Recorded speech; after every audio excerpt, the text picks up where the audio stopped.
truth, logic, common sense, that gut feeling, and yes, even a little psychoanalysis. As we are once again together, you and I, to discuss Chad and Lori Daybell. What is travesty of justice? Y'all heard that saying before, haven't you? It's a travesty of justice.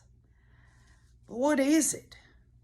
A travesty is something that fails to represent the values and qualities that it is intended to represent in a way that is shocking. You know, I remember, I guess it's been, 2 years ago, that they took those charges away from Chad and Lori, alteration, destruction, and concealment of evidence, and how I went off the deep end because I was like, they desecrated those children's bodies and they're not going to have to face those charges. And then I calmed myself down and I said, well, they've got a capital case, first-degree murder. We all said it. Well, that was important, but now that they're really in the big freaking field here with a capital case, none of that really should matter at this point because they're facing the death penalty. Idaho code, Idaho procedures, Idaho law. It could have been followed with the time that it had in this case. It's a travesty of justice, y'all, that Judge Boyce, overseeing this capital case, finds no precedent in Idaho law to do what he did yesterday, but he relies on federal cases, federal case law, to strip this capital case away. That's what he did. There was nothing in Idaho law at all that he should have done this. So what did he do? He looked at the federal cases that have allowed this shit to happen. The judge says the state and the defense hasn't really done anything wrong or anything like that. If that's the case, if he wants to go on the record yesterday that the state really didn't do anything wrong, the defense they had the best intentions in the world, then why in the hell isn't this a continual capital case? If nothing's been done wrong. Oh, I know, everyone's talking about Lori and her speedy right trial. How this is strategy for her. Well, all I can say to Lori Hussey, concubine Daybell, is that a life sentence is a death sentence as far as I'm concerned. 7 men and 1 woman sits on death row in Idaho now. Why not add 2 more? Why not get your shit together, Idaho, and get it done? You know, when they came out and said they were seeking the death penalty on Chad and Lori, I was all for it because it was the principle of it. And I will not mislead any of y'all in that for the longest time I said she never would actually get the death penalty. But I had no idea that the judge would say it's because of a late disclosure and that he was going to sanction the state. Judge Boyce says death is different. You know, when he's talking about legally and all this and that. Well, they've spent over $3 million so far on these damn nut jobs. Why? Why is death different? Well, it is different for the victims and the victims' family members because death is final. Chad and Lori, they're up in the air. They get to live. What do you think about that, y'all?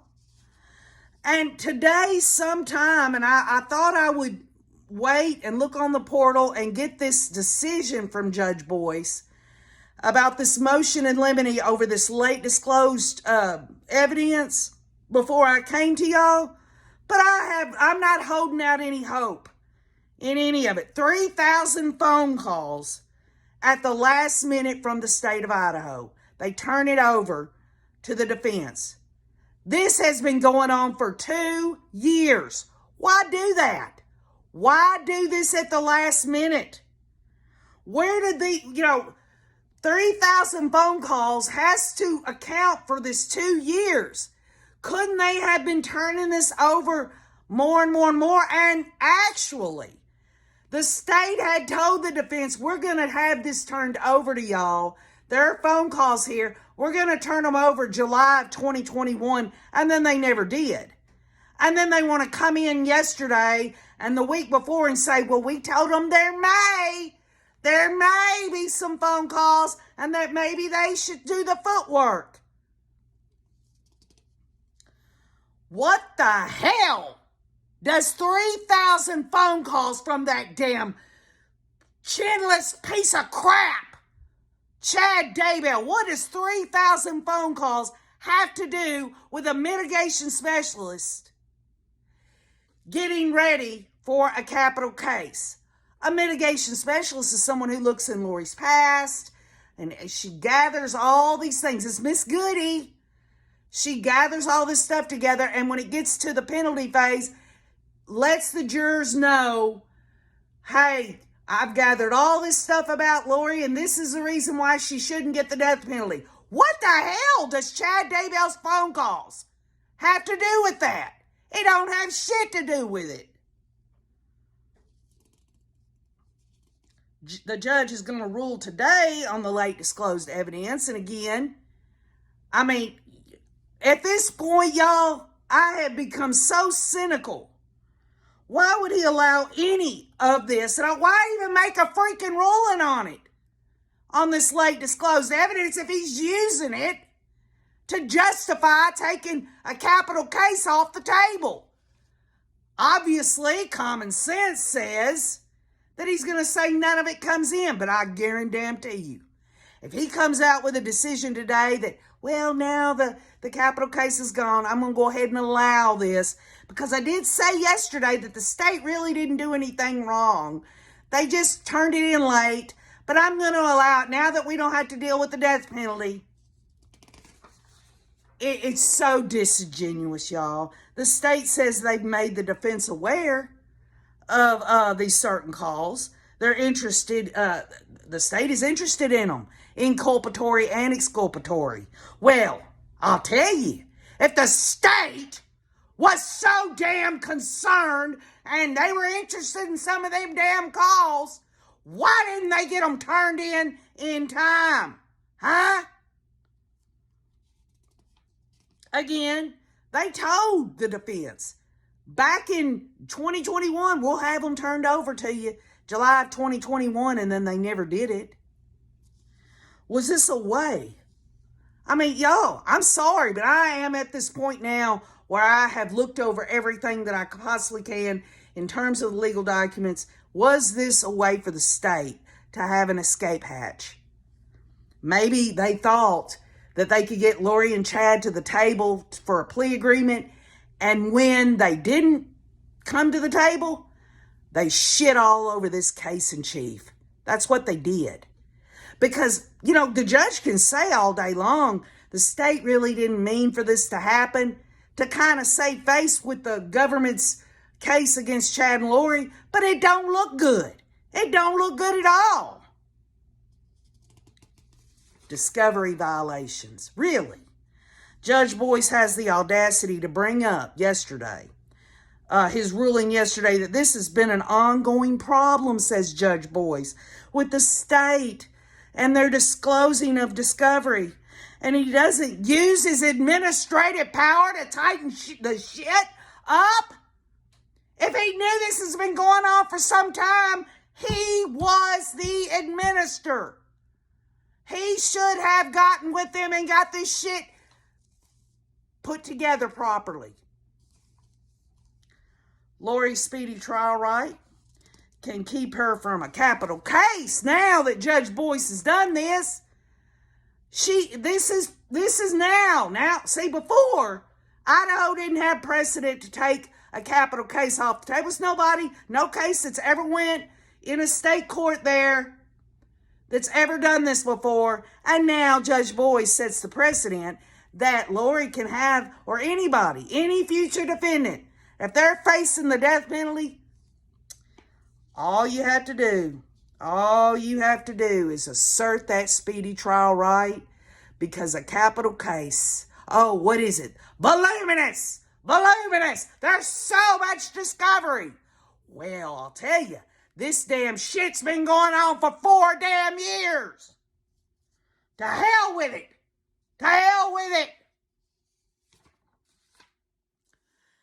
Now, switching gears a little bit, now that we've got to deal with this, I want to make this very clear. Release the children!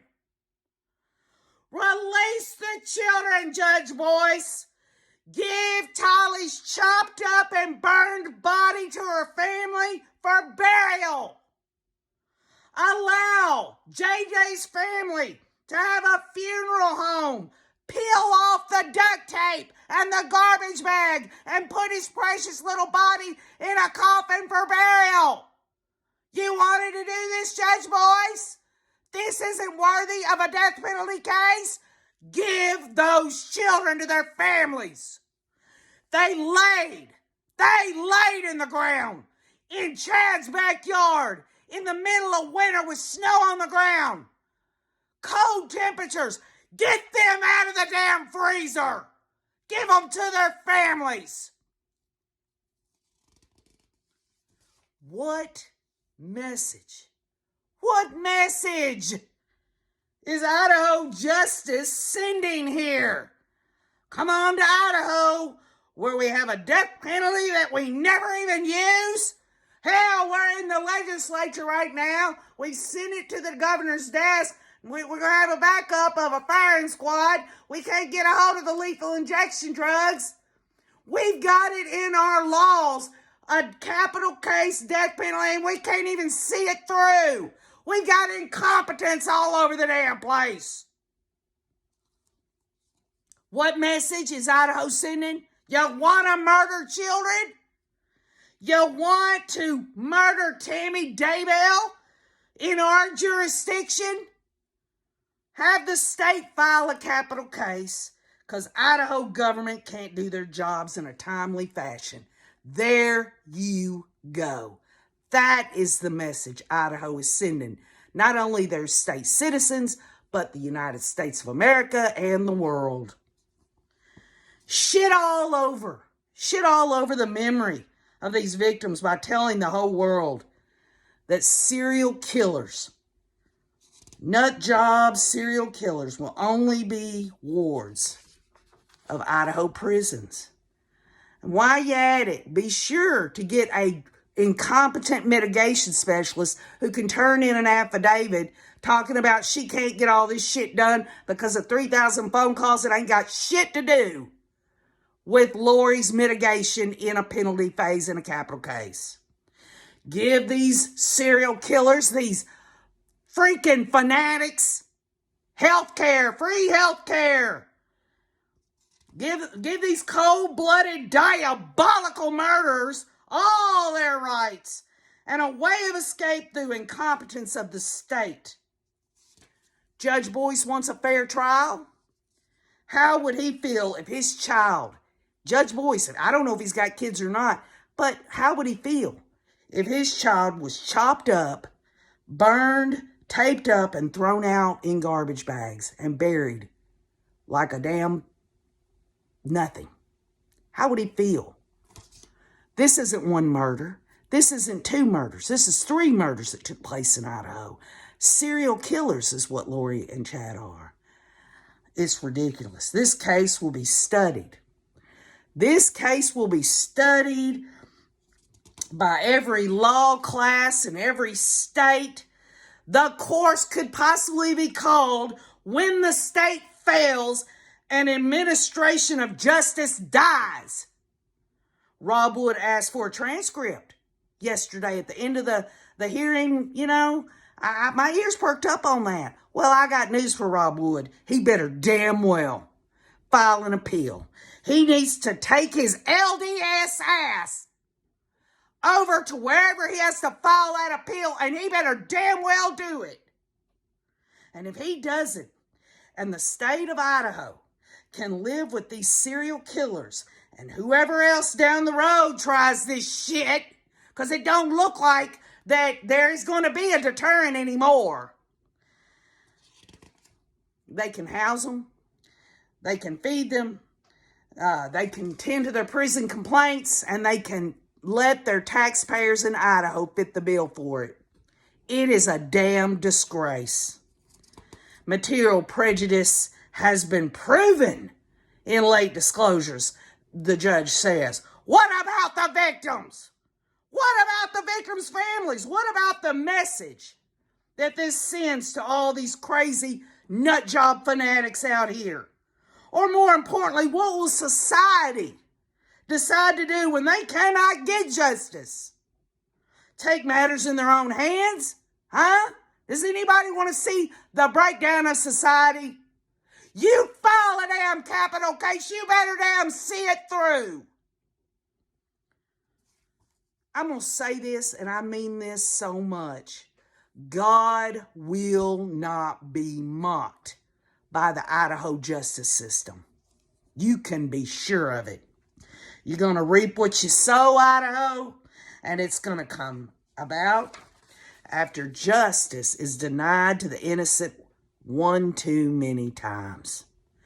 You take Chad's 3,000 phone calls, okay? Those 3,000 phone calls that we're going to get a decision on today, and I'll release another pre-record when I have a chance to see all that bullshit.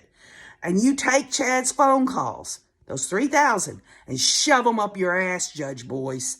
Take your incompetent mitigation specialist, the prosecutors, and yes, even Judge Boyce, and live in the hell that you've created. What message does this send Lori? Oh, my imagination can run wild with me. She probably thought yesterday, see, I am divine. No way I was going to get the death penalty because I am so elite. I'm a goddess. I'm the warrior beyond the millennia. I knew it. Nothing was going to happen to me. Chad talked me out of saying anything. I was right all along. And what message does this send Chad Daybell? Well, the death penalty is off the table for his queen. Does he really think that there's a possibility of inconsistent verdicts? Because I'm telling y'all now, as I look you in the face, John Pryor is going to come out with a motion wanting the death penalty taken off the case of Chad. So they're both going to have the death penalty taken off. There should not be the death penalty on the table for Chad and not Lori.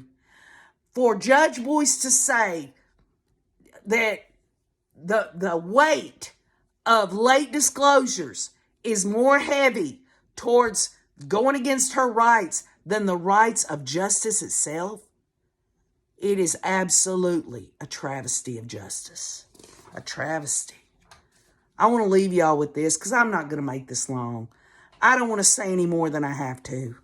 But Luke 18 verses 1 through 8 says, Then Jesus told his disciples a parable to show them that they should always pray and not give up. And that's my final message on all of this. That we continue to pray, or at least think of these victims' family members and this whole process, hoping the best, even though we're looking at the worst right now. Jesus said, In a certain town there was a judge who neither feared God nor cared what people thought. And there was a widow in that town who kept coming to him with this plea, Grant me justice against my adversary. For some time he refused, but finally he said to himself, Even though I don't fear God or care what people think, yet because this widow keeps bothering me, I will see that she gets justice so she won't eventually come and attack me. And I'm going to tell you this right now. Everybody needs to let their voice be heard. Not only for cameras in the courtroom now that this ain't a capital case, but also that they file an appeal with the Supreme Court of Idaho saying this is not right. This is not enough to take a capital case against that damn whore or that chin. And also, release those children now. Don't you think you've done enough damage, Judge Boyce? The state of Idaho's prosecutors, y'all can all kiss my country ass. We need our voices to be heard. We need to continue to get justice through understanding.